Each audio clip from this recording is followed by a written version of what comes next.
आप सभी का स्वागत है हमारे YouTube चैनल सीजीजी के यादों में। तो इस वीडियो में हम बाल केंद्रीय शिक्षा और प्रगतिशील शिक्षा के संदर्भ में प्रश्न लेकर आए हैं, जो कि एग्जाम की दृष्टि से बहुत ही महत्वपूर्ण होने वाला है। तो वीडियो में अंत तक बने रहिएगा। इसका 2 वीडियो डल चुका है, जो लोग देखे नहीं है जाकर के देख लीजिएगा। प्ले लिस्ट में वीडियो अवेलेबल है बहुत सारा बाल मनोविज्ञान या शिक्षा शास्त्र से संबंधित। ठीक है, चलिए तो बिना देरी के चलते हैं आज के पहले प्रश्न की ओर। क्या है आज का पहला प्रश्न, देख लीजिएगा। शिक्षा मनोविज्ञान अधिक बल देता है। शिक्षा मनोविज्ञान किस पर अधिक बल देता है, वो चीज़ आपको बताना है दोस्तों। जिसको पता रहता है कमेंट करके जरूर आंसर बताया कीजिए। अगर कहीं मिस्टेक लगता है तो उसको भी आप कमेंट करके बता दीजिएगा, ताकि उसको सुधारा जा सके और अगले को सही पता चल सके। शिक्षा केंद्रित शिक्षा पर, छात्र केंद्रित शिक्षा पर, पाठ्य चर्चा केंद्रित शिक्षा पर, विद्यालय केंद्रित शिक्षा पर। इंपॉर्टेंट चीज़ है और देख कर ही समझ में आ जाना चाहिए। तो ऑप्शन बी सही हो जाएगा। क्या पढ़ रहे हैं अभी, छात्र या बाल केंद्रित शिक्षा पर। शिक्षा मनोविज्ञान अधिक बल किस पर देता है, तो बाल केंद्रित शिक्षा पर अधिक बल देता है। याद रखिएगा इस चीज़ को। चलिए अगला प्रश्न देखेंगे। यदि कोई बच्चा विद्यालय में हमेशा देर से पहुंचता है तो आप क्या करेंगे। ठीक है, चलिए बताइएगा, हर लोग बताइएगा सही क्या होगा या क्या नहीं। अपना विचार यहाँ रखना है, इसमें से देख करके आप क्या करना चाहेंगे। यदि कोई बच्चा जो है विद्यालय में हमेशा देर से पहुंचता है तो आप क्या करेंगे, उसके साथ ये चीज़ आपको बताना है। अपने हिसाब से आप शिक्षक बनोगे। अगर कोई बच्चा लेट, अब हम ही लोग कई बार बहुत लेट में जाते थे, क्या करते थे, तो उसके हिसाब से आपको यहाँ आंसर बताना है। कमेंट जरूर कीजिए। यदि आप वीडियो देख रहे हैं तो इसका आंसर आप कमेंट जरूर कीजिएगा। देख लीजिए क्या क्या दिया है इसमें, और अपने हिसाब से इसमें से आंसर बताइएगा। सही क्या है वो तो बताएंगे। उसे डांटेंगे ताकि वह गलती दोबारा न करे। प्रधानाचार्य को बताएंगे, उनके माता पिता से संपर्क करेंगे, बच्चे से बातचीत करके कारण जानने का प्रयास करेंगे। इंपॉर्टेंट 2-3 पॉइंट जो है बहुत ही इंपॉर्टेंस है इसमें। ठीक है,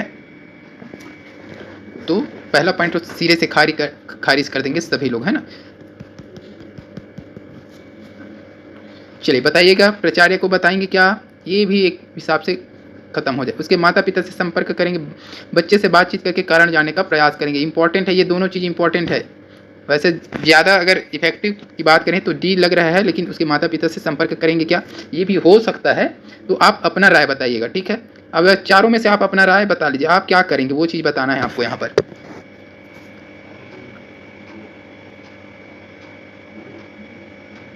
क्या होगा सही आंसर बताइएगा भाई। इस प्रश्न का सही आंसर की बात करें दोस्तों तो ऑप्शन डी हो जाएगा। ठीक है, बहुत ही महत्वपूर्ण प्रश्न है और अच्छी नॉलेज है ये भाई शिक्षकों के लिए। बच्चे से बातचीत करके कारण जानने का प्रयास करेंगे। आखिर बच्चा क्यों लेट में आ रहा है भाई, उससे पूछेंगे बेटा क्यों लेट में आ रहे हो, कारण क्या है। एक दिन की नहीं, हर रोज़ आप लेट आ रहे हो, ये उससे जानने का प्रयास करेंगे। ठीक है, यदि कोई बच्चा विद्यालय में हमेशा देर पहुंचता है तो एक शिक्षक को बच्चे से बातचीत करके क्या कर लेना चाहिए, देर से आने का कारण जानने का प्रयास करना चाहिए। आखिर वो आ तो रहा है, लेकिन डेली इतनी देर में क्यों आ रहा है, डेली ही क्यों लेट हो रहा है, वो जानने का कोशिश करें। ठीक है, एक वीडियो अभी आया था, क्या नाम था उस बच्चे का, सिंटू या मिंटू कुछ था, प्रेजेंट मैम करके बोलता है तो सब ताली बजवाते हैं ना कि आज पहली बार टाइम में स्कूल आया है करके, लेकिन कारण उसका जानता नहीं है वो, है ना।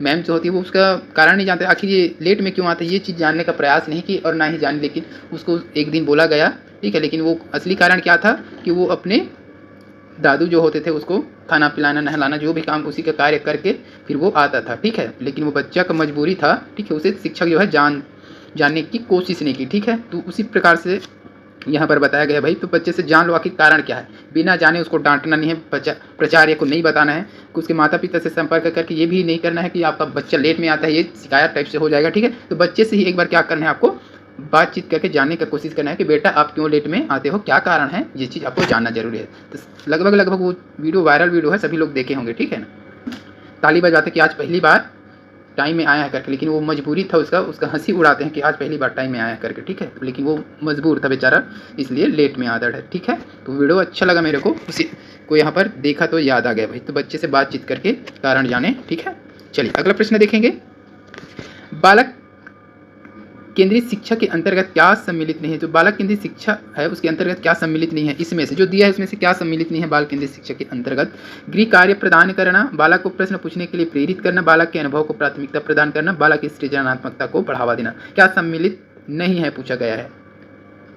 देख लीजिए, गृह कार्य प्रदान करना हो सकता है, बालक को प्रश्न पूछने के लिए प्रेरित करना हो सकता है, बालक के अनुभव को प्राथमिकता प्रदान करना हो सकता है, क्या बालक की सृजनात्मकता को बढ़ावा देना हो सकता है। ठीक है, क्या चीज़ नहीं है वो चीज़ बताना है आपको। तो ऑप्शन गृह कार्य प्रदान करना, ये गृह कार्य प्रदान करना अलग हो जाएगा, ये नहीं है बालक केंद्रीय शिक्षा के अंतर्गत, ये सम्मिलित नहीं है। बाकी ये बालक को प्रश्न पूछने के लिए प्रेरित करना, बालक के अनुभव को प्राथमिकता प्रदान करना, बालक को बोला जाए। अगर कुछ समझ में नहीं आया तो पूछ सकते, कहीं पर कोई डाउट हो तो पूछ सकते हो, ये चीज़ बोलते हैं ना, ताकि बच्चे प्रश्न पूछ सके, सर यहाँ ऐसा क्यों है, ऐसा है तो ऐसा क्यों, ये प्रश्न पूछने के लिए प्रेरित करना होता है कि आप कहीं पर भी डाउट हो, कुछ भी डाउट हो, आप प्रश्न पूछ सकते हो। तो ये चीज़ प्रेरित करना ये बालक केंद्रित शिक्षा के अंतर्गत आता है। बालक के अनुभव को प्राथमिकता देना, जो अनुभव है उसको प्राथमिकता देना, ठीक है। और क्या है, सृजनात्मकता को बढ़ावा देना, तो ये भी इंपॉर्टेंट है। तो ये तीनों पॉइंट जो है उससे संबंधित है, ठीक है। चलिए अगला प्रश्न क्या है वो देखेंगे। बच्चों को सीखने सिखाने की प्रक्रिया के दौरान उस कार्य को किस प्रकार से कर रहे हैं इसकी जानकारी इन्हें कार्य समाप्त होने के पश्चात दी जानी चाहिए। कार्य करते समय सतत रूप से दी जानी चाहिए, कार्य के बीच एक बार में दी जानी चाहिए, इसकी कोई आवश्यकता नहीं है। तो बच्चों को जो सीखने सिखाने की प्रक्रिया के दौरान उस कार्य को किस प्रकार से कर रहे हैं इसकी जानकारी देना चाहिए या नहीं देना चाहिए, क्या चीज़ आएगा इस प्रश्न के लिए आपको बताना है भाई।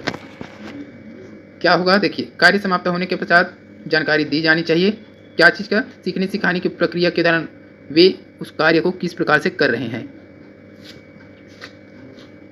ठीक है। तो करते समय सतत रूप से दी जानी चाहिए, कार्य के बीच में एक बार दी जानी चाहिए, इसकी कोई आवश्यकता नहीं है। आवश्यकता क्यों नहीं है भाई बच्चों को सीखने सिखाने के लिए, है ना। इसका सही आंसर की अगर बात करें दोस्तों तो ऑप्शन बी सही हो जाएगा। कार्य करते समय सतत रूप से जानकारी दी जानी चाहिए, ठीक है।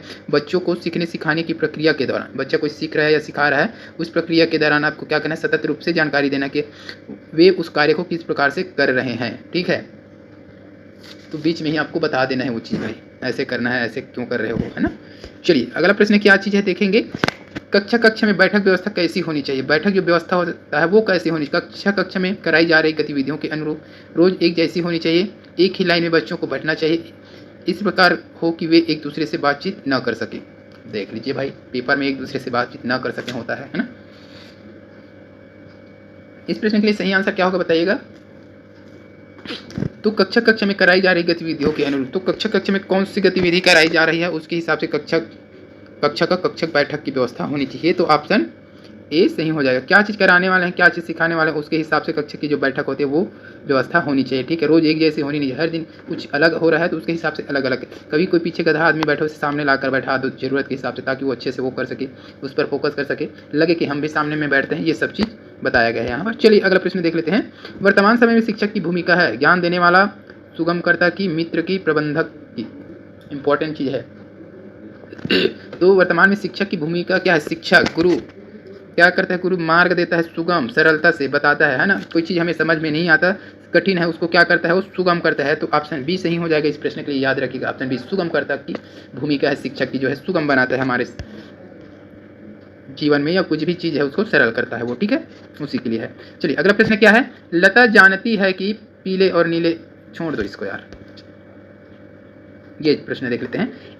एक कक्षा में अध्यापिका अपने शिक्षा शास्त्र व आकलन की विधियों को विद्यार्थियों की व्यक्तिगत जरूरतों के अनुसार परिवर्तित करती है। यह किससे संबंधित है। अध्यापक केंद्रित, प्रगतिशील, पाठ्यपुस्तक केंद्रित, व्यवहारवादी। बढ़िया प्रश्न है ये भी, है ना।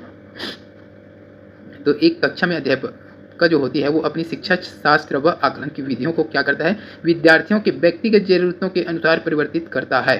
तो ये ऑप्शन हो जाएगा बी वाला सही हो जाएगा, प्रगतिशील, ठीक है। ये प्रगतिशील शिक्षा से संबंधित है भाई। अगला प्रश्न क्या है देख लीजिएगा।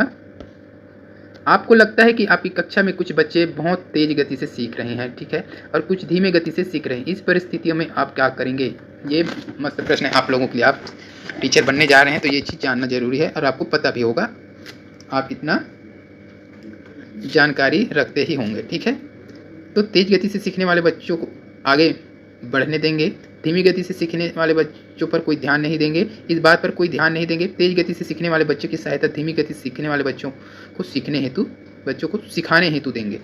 ये इंपॉर्टेंट चीज़ है भाई। तो इसका सही आंसर देखकर ही समझ में आ रहा है भाई, छोड़ना तो बिल्कुल नहीं है भाई। जो आगे बढ़े उसको बढ़ने देंगे, ये तो है नहीं भाई, उसी के साथ नहीं बढ़ जाना है। धीमी गति उसको पर ध्यान नहीं देना, कोई ध्यान नहीं देना, ये भी नहीं होगा, ध्यान तो देना पड़ेगा, उसका व्यवस्था कुछ तो उपाय करना पड़ेगा। तो तेज गति से सीखने वाले बच्चों की सहायता धीमी गति से सीखने वाले बच्चों को सिखाने हेतु देंगे, ठीक है। तो इसकी सहायता से उसको सिखाने के लिए देंगे भाई, इसको भी आप सिखाओ, ठीक है। चलिए अगला प्रश्न देखेंगे जो कि इस वीडियो का लास्ट प्रश्न रहेगा दोस्तों। शिक्षण अधिगम प्रक्रिया की दृष्टि से एक अच्छा शिक्षक वह है जो, तो शिक्षण अधिगम की जो प्रक्रिया होता है उसकी दृष्टि से एक अच्छा शिक्षक किसको माना जाता है, वो चीज़ पूछा गया है।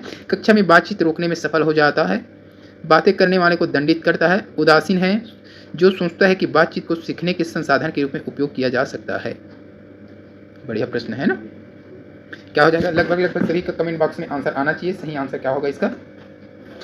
चलिए इसका सही आंसर की अगर बात करें दोस्तों तो ऑप्शन डी सही हो जाएगा, ठीक है ना। तो जो सोचता है कि बातचीत को सीखने के संसाधन के रूप में उपयोग किया जाता है, जो बातचीत हो रहा है उसे सीखने के संसाधन के रूप में उपयोग किया जा सकता है, ठीक है। बातचीत करो और उसके माध्यम से बच्चे कुछ सीख भी सकें, ठीक है। तो ये है शिक्षण, अच्छा शिक्षक, ठीक है। शिक्षण अधिगम की प्रक्रिया की दृष्टि से अच्छा शिक्षक उसको माना है जो बातचीत करते हुए सीखने के संसाधन के रूप में क्या करता है, उसको उपयोग करता है, जो बातचीत के जरिए सिखाता है ना।